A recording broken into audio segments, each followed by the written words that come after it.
been a hot minute. I realized that I realized that right before he died. I was like, fuck, wait, I'm going the wrong way. Alright. So you start the dungeon. You pull these double slimes. You didn't pull them with the witch.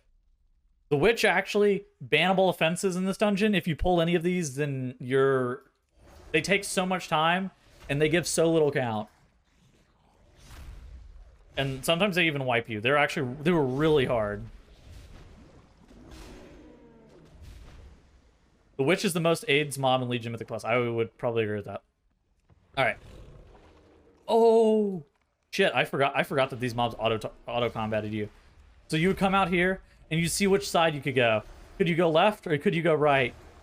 And if you had to go right, you would immediately zone out of the key and you would drop at a dungeon level lower, and you would say, "Bad game. Fuck Ian Hazakostas." You probably wouldn't say that, but the right was very bad.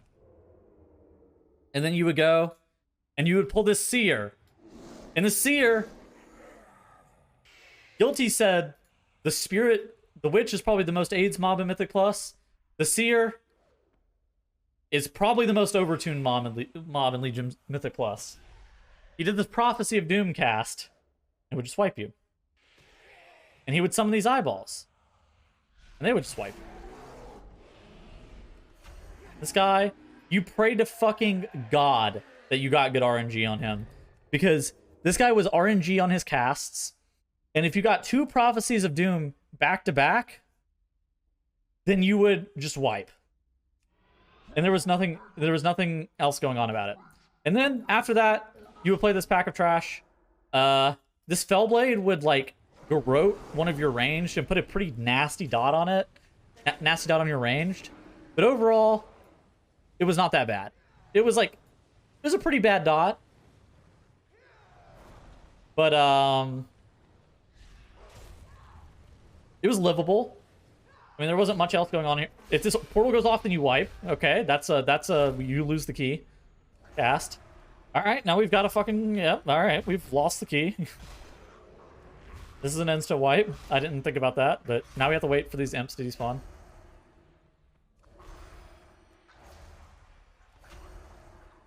All right, and so then after that, you would have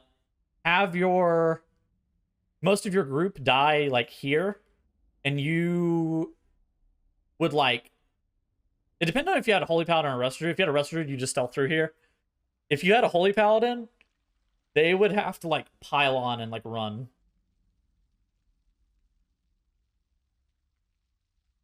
And then you would mass res your whole entire party here. Actually, yeah, well, ideally, you'd mass them on the other side, but you would never get that far with the potion. So you'd mass them here. You would root this Pat.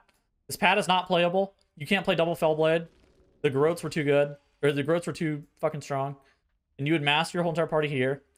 And then your tank would...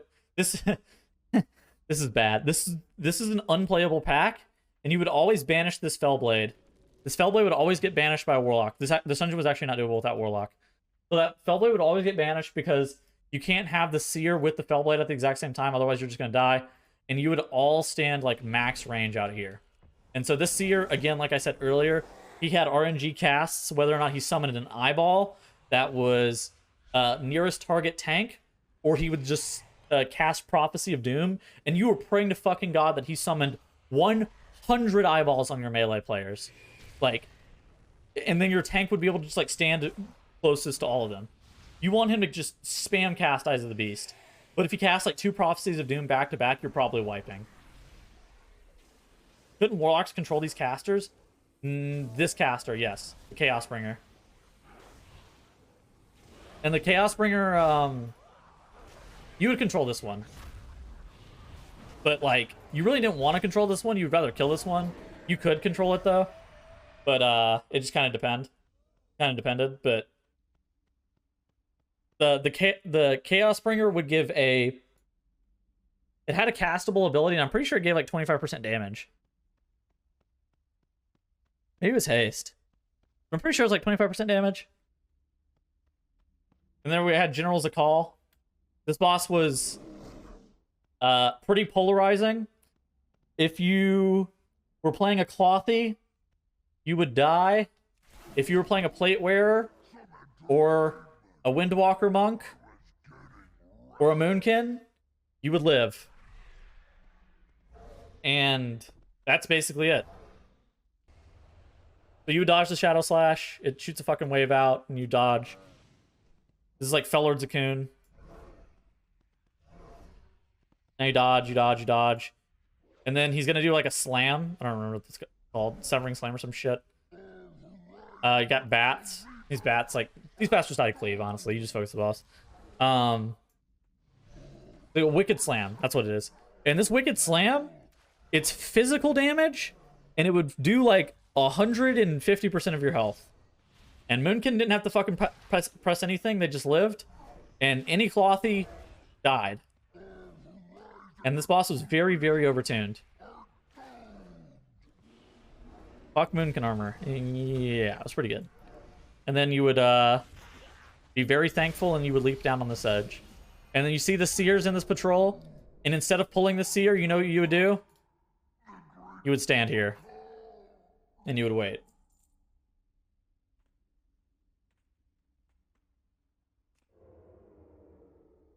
The Seer is not playable. You'd have to wait for the Seer to be at like the end of its patrol, and you would be able to like very narrowly skate by. This dungeon's timer was pretty lenient, but like pulling the Seer is like a death sentence. You're not able to pull that guy. You would jump down, and then you'd come and play this pack. And this pack has double Chaos Bringer, and this is where you control it with a Warlock. You would just focus down the Fellblade though, and just keep kicking these Chaos Bringers. And this is the enslaved mob that you would carry around, and it would give you'd be able to spam 25% damage, increased damage every 30 seconds, and I think the buff was like 10 seconds long. Then you got these broodlings. I don't remember what these mobs did.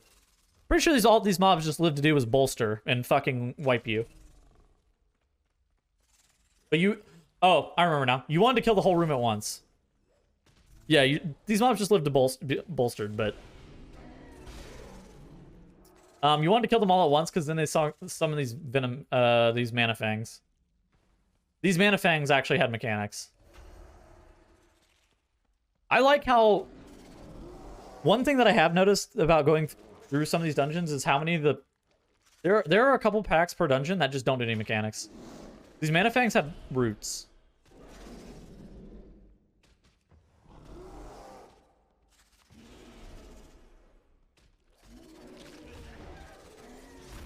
But you couldn't pull them all together, but I don't know why. I think that maybe they just melee too hard. I'm sure there was a reason that you didn't pull them all together at once. But I don't remember what their reasoning was. This boss fucking sucked. Let me try to draw something.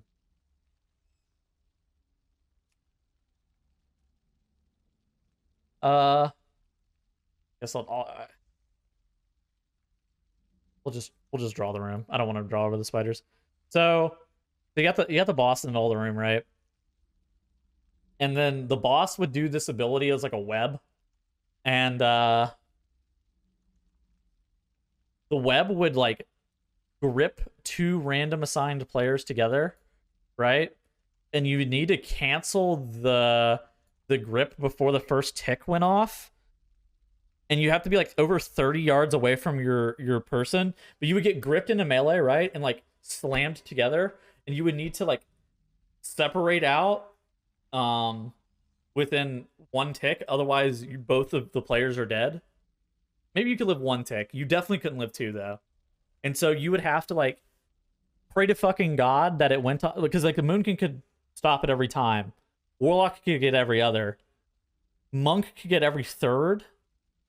And then, like, Holy Paladin couldn't get fucking any of them, right? And Resto Druid really couldn't get any of them either. So you just prayed to God for good RNG on this ability. Yeah, port. Oh yeah, you had Gate too. Port Gate and then Rip, but it only came out every 20 seconds. And Hunter and Moonkin could get every single one. if you had those in there. Yeah. It's basically Sagadon if the chains killed you if you both got gripped in. Yeah, pretty much something like that. You'd have to separate them really fucking quick. It was pretty bad. That fight was very hard. Like, I don't feel like I wiped that boss that often, but man, that boss was tough. I'm pretty sure that you just pulled all these together. What do these mobs do again? What did the Asmongold's do? She did teleport around the room. Yeah. I mean, you don't wipe the spiders. You would just, like, lose people. These mobs do, like, a cast on your tank or some shit, right? These mobs just beat up your tank, I think.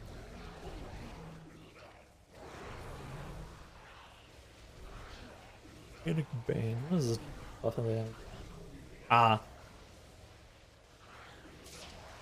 Yeah, they just... I think they just, like, cast on you. Yeah, I mean, I remember that you'd go solar beam into torrent into torrent into torrent into torrent on these guys, right? And then you'd kite them, but I don't remember why. I actually don't remember why. But I'm sure it's because they hurt. But I don't remember the reasoning that they hurt. Probably just their casts were pretty bad or something. But that's where, I mean, these mobs were where you got most of your count from. Like, you just got them from, like, these Wither Gem looking mobs. This whole room was done in one pull. This is actually fucking epic. I don't know if I'm gonna be able to get, like, the mobs, like... So the mobs are in combat with one another. So it's, like, really hard to get them to come over here. But you would get them to group up, right? And then there was, like, a haste bubble. Yes. These Reclaimers. These Reclaimers did this haste bubble where you got 50% increased haste. And you would just, like, one-shot that pack. And it was very much a it dies or I die moment.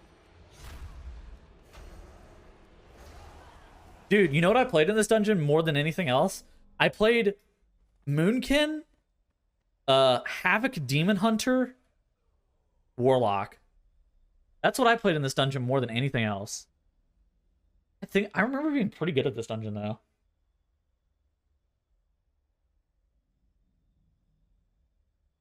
I don't remember how good we were at this dungeon, but I do remember us being pretty good.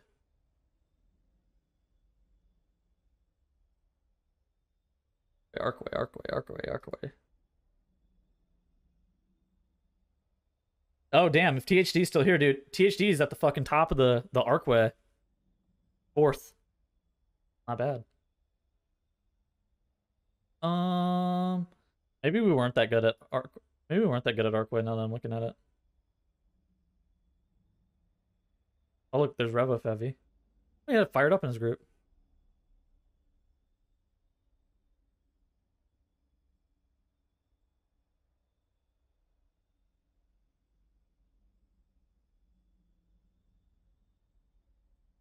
Maybe I was bad. Maybe we were bad at this dungeon. Yeah, look at this. I got a 27 done. With Evade. And Voodoo Lad X. This is Evade of Hydral. This is the old Evade. We did a 27. I want to say we were, like, really close to getting a 28. Oh, fuck. Oh, never mind. That's not me. What the fuck?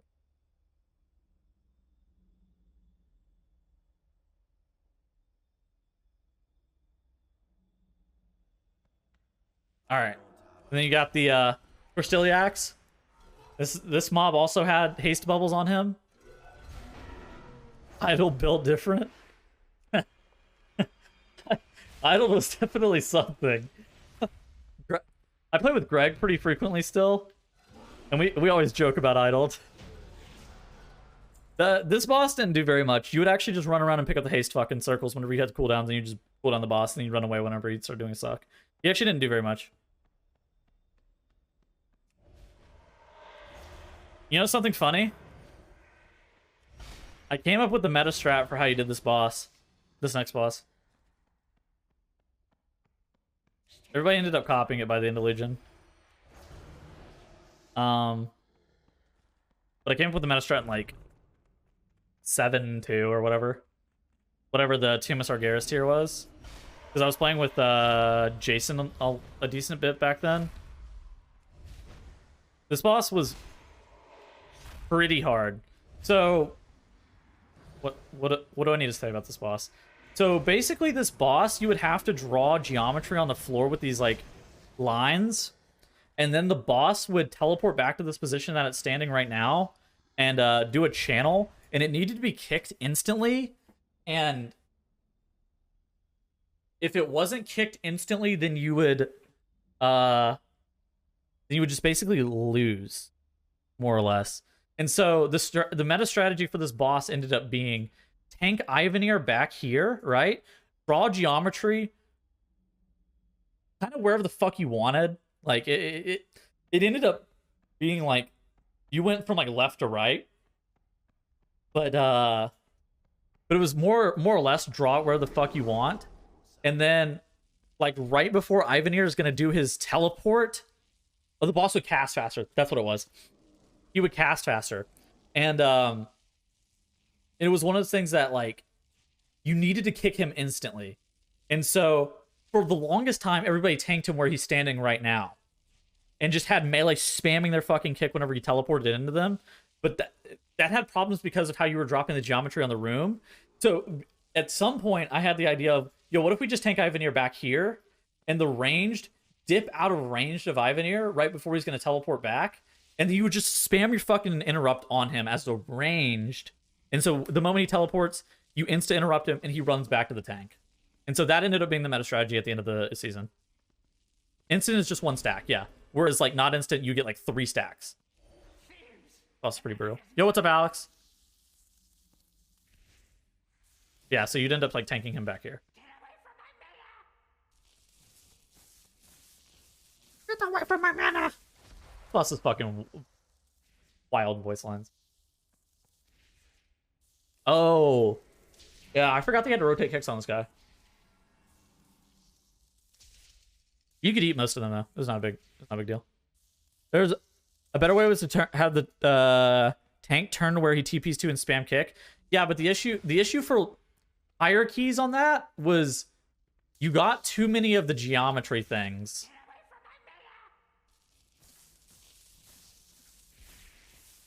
Holy fuck, I forgot about the pulsing AoE circles.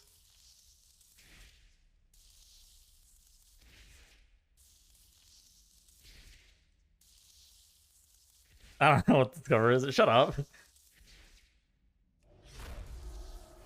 Yeah.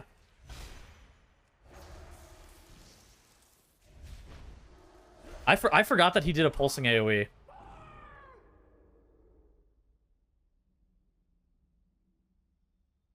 Oh. We gotta wait for the spirit.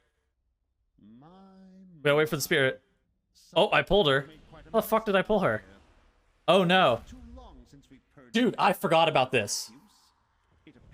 Vandross, whenever he would spawn, would always take you out of fucking stealth and put you in combat with him. Jesus. I forgot that Vandross would always put you in combat. Good God. Yeah, the ghost lady, you always waited for her. That was a 10 out of 10 wait. And so now you get the rest of your count from in here.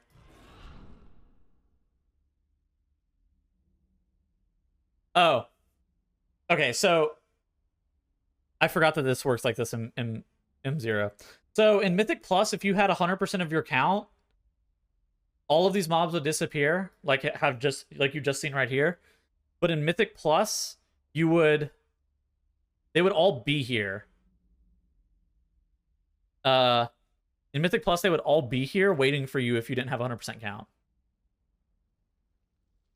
And then the moment you got 100% count, then they'd go away. It was actually kind of chill. I didn't hate that. That wasn't a bad design. I actually think that was a pretty cool design. This boss, I thought this boss was pretty good. This is like a pretty long boss, all things considered, but I don't think this was a bad boss. This is a pretty long boss for fucking Mythic Plus, but I didn't mind it too bad. Basically, you just have to spam move the boss over and over again, kick it, spell steal off this stack. Your mage is gonna scream at you if you purge it off. If you have a mage.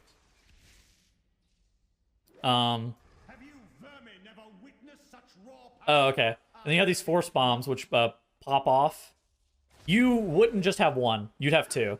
You'd have two force bombs, and you would need to run through them instantly. And if you didn't run through them instantly, or you caught the you aloha'd the wave, then you would die. And then you push the boss 50% health, and he takes you to hell. By hell, I mean he takes you to a random part of the dungeon, and you have to run. You have to run to the exit point, which I'll be real with you. I have no fucking idea where the exit points are anymore. Do you just run all the way back to the beginning? You could run around this guy. This guy, you could actually just run straight around. This was the funniest one, because you could run straight around that guy. I'm pretty sure everybody went left from this position. They would never go down towards the middle. They would go left. You could also skip this guy. And you could hug the wall, and you could skip this guy. I forgot about this. This fight was actually fucking troll, and you'd have to make it back to the boss in time. And then you get into the circle, and he would activate again. Yo, oh fuck! I messed up. You could DPS him. You could stand outside the circle and DPS him. You would sit there and milk him, not doing any mechanics for the longest time, and you would just stand outside the circle and hit him. Fuck, I forgot. Legion feels bad, man.